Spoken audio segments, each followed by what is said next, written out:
Isa ka mabugnaw kag maayo nga aga mga utod ko kay Kristo.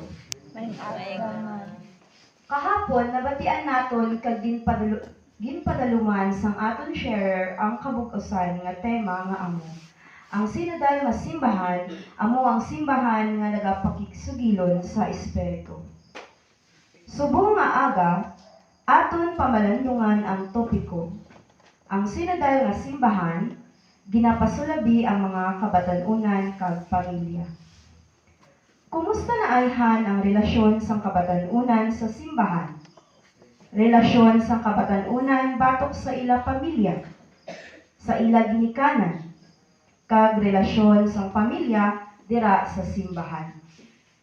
Ang sinodal nga simbahan o synodal church isa ka estilo sang pagdumala sa simbahan nga nagahatag sing dako og importansya sa konsultasyon, pag-ugyon, kag partisipasyon sa mga katawhan sa pagpatuman sa mga desisyon kag pagsulundan sang simbahan. Nga nagapatangod nga ang mga desisyon sang simbahan kinahanglan nga makaapekto kag makahatag sang kaayuhan para sa tanan.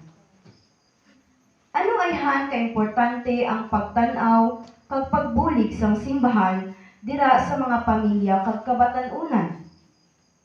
Sa pagtan-aw sa mga kinahanglanon sa mga kabatanunan kag pamilya sang simbahan, nagadugang ini sang kabilugan nga kahimtangan nga mas makatuytoy kag mas masinadyahon sa pagsimba kag pag-alagad sa Dios.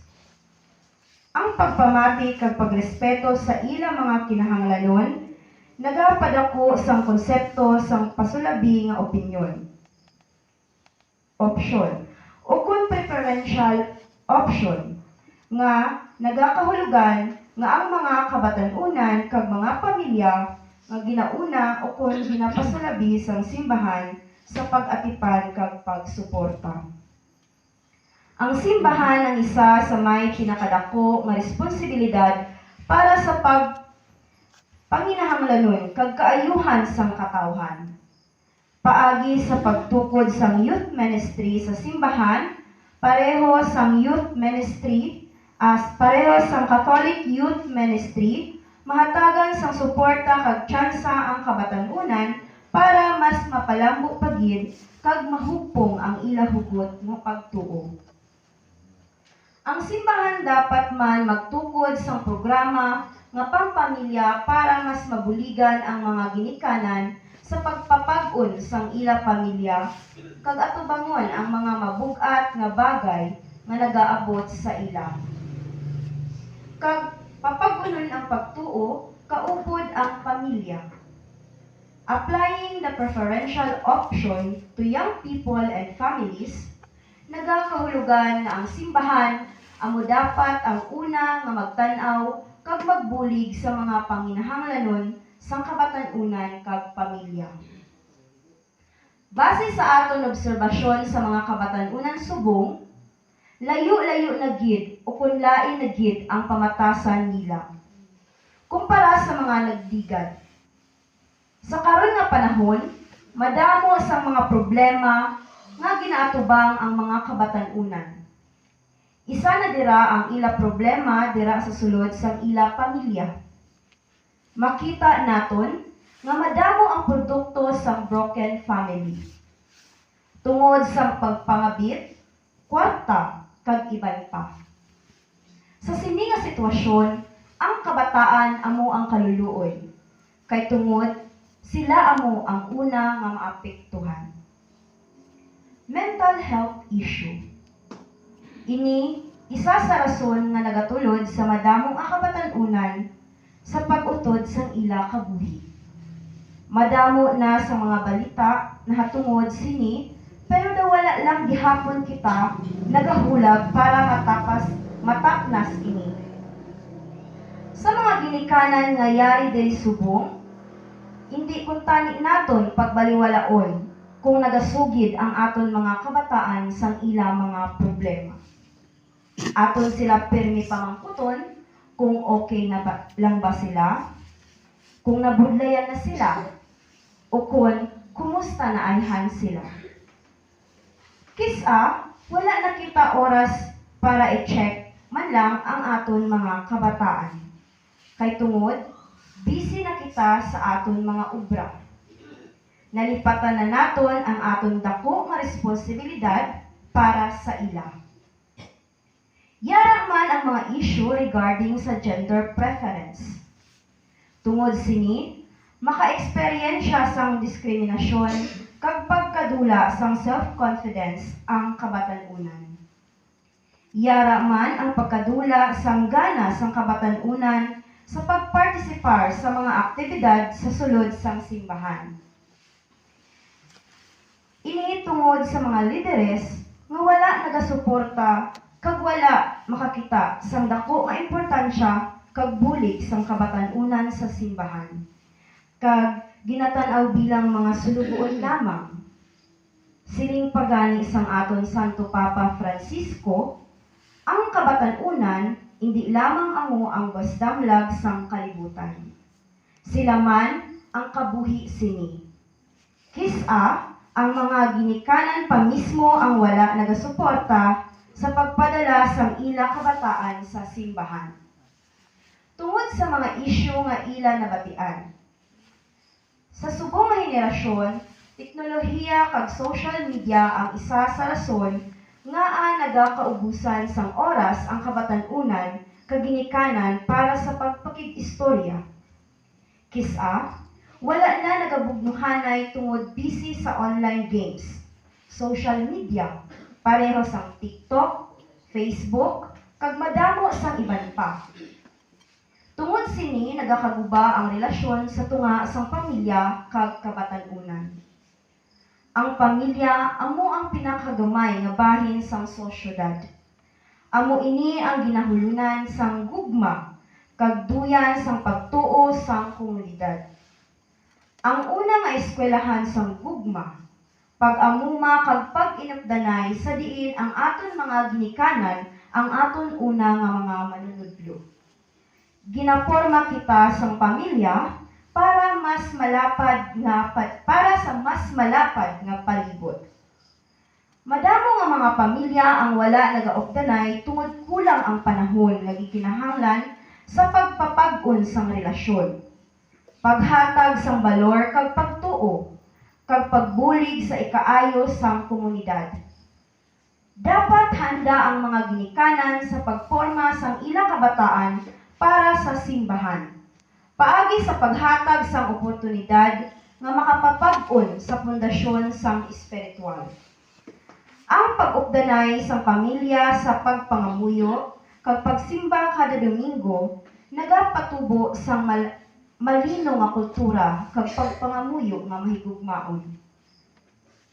Nagarelapta ang mga kabataan tungod sang divorce, second union, kag pagiging isa ka single parent kung sa diin nagahatag ini sang dako nga problema kag krisis sa kabataan. Pero kung aton lang tawon subong, diin na ang ginatawag nga pamilya para maggiya sa ila kabatanunan. Mga utod. Aton binagbinagon ang mga nagakalatabo sa kabatanunan kag sa sulod sang aton pamilya. Tama pa bala ini? Ano ay ang mga rason nga nagakalatabo? Ini. The church is the soul of all. Gani, ang simbahan amo ang isa sa may pinakadako nga responsibilidad diri sa aton sosyedad. Bilang sinodal nga simbahan, dapat abri kita para sa pagbaton sang kabatanunan kag handa man sa pagbulig sa mga pamilya. Agod mapahanumduman sila nga si Kristo makaluwas sa ila, kag si Kristo matuod-tuod nga buhi kag anak sang amay kag siya gugma. Para sa mga ginikanan, halungan gid unta ang relasyon dira sa kabataan kag sa simbahan. Aton ikabuhi ang matuod-tuod nga importansya bilang isa ka Kristiyano nga pamilya. Kay ang Kristiyano nga pamilya amo ang imahe kag pundasyon sang aton simbahan. Para sa kabatanunan, aton gid ikalipay ang grasya sang kabuhi nga ginhatag sa aton sang Amay. Aton man tagaan sang bili ang aton pamilya. Sa aton henerasyon, daw nadula na ang pagtahod kag pagrespeto naton sa aton mga ginikanan. Maayo pa ang aton nobyo kag nobya. Gina-update naton, ginahatagan naton sang flower bouquet, kag ginadala sa mga sosyal nga restaurant para mag-date. Pero, pag-abot sa aton ginikanan, wala man lang gani kita nag-bless o kung kumustahon sila. Sa ila pag-celebrar sang ila birthday, nagahatag bala kita sang effort o kung ikis man lang sila o hatagan sang bulak man? Nangin unfair kita. Kay kung kita makapangayo sang bulig kag sang aton gusto, sa ila ura-urada pa. Kisa, nagasunggod pa, kay hindi nila mahatag ang aton ginapangayo. Pero, ang aton mga ginikanan, ginahimo ang tanan para mahatagan kita sang tawhay kag manami nga kabuhi. Gani, paagi sa mga simple nga bagay, pareho sang aton achievements, mapalipay naton ang aton mga ginikanan. Aton palanggaon ang aton nanay, tatay, mama, papa, kag mga utod, kay sila sa ginsiling sang aton Ginoo ang nagahigugma kag nagatahod sa iya mga ginikanan kag sa iya isig kapareho nagahigugma man sa Amay. Sa aton pagselebrar sang synodality, kitang tanan ginauhag sa pag-upod, sa pagpanglakaton, padulong sa tadlong kag tama nga dalan pakadto sa Amay. Makasasala man o kung hindi, may maayo man nga hinimuan o kung wala, tani kita ululupod pakadto sa Amay. Sa katapusan, hindi kung tani naton pagkalimtan nga may Diyos nga nagagiya sa aton, nagahigugma, kag handa nga patawarin kita nga mga makasasala. Sa aton pagpangandam para sa umalabot nga Paskwa, ang gugma unta ang magpatunga sa aton tanan. Aton ini ipabatsyag sa tanan, ilabi na sa aton mga utod nga yara sa pinakaubos, mga masakiton, mga nawad-an kag sa mga nagaantos sang pagpangdaog-daog kag inhustisya. Ang gugma nagapahanumdum sa aton sang Dios, kay ang Dios gugma. Bilang sinodal nga simbahan, maglakat kita padulong sa Amay nga may hugot nga pagtuo kag hindi naton paglikpatan ang aton kauturan nga wala pa makakilala sa Dios. Pamangkuton ta ang aton kaugalingon, kumusta ayhan ako? Ang akon relasyon sa akon pamilya, kag labaw sa tanan ang akon relasyon sa Dios. Kabay unta nga ang mga pulong nga aton nabatian, aton ini ikabuhi kag ipalapnag sa iban, kag sa bug-os nga kalibutan. Madamo nga salamat sa inyong pagpamati. Advance Merry Christmas kag maayong aga.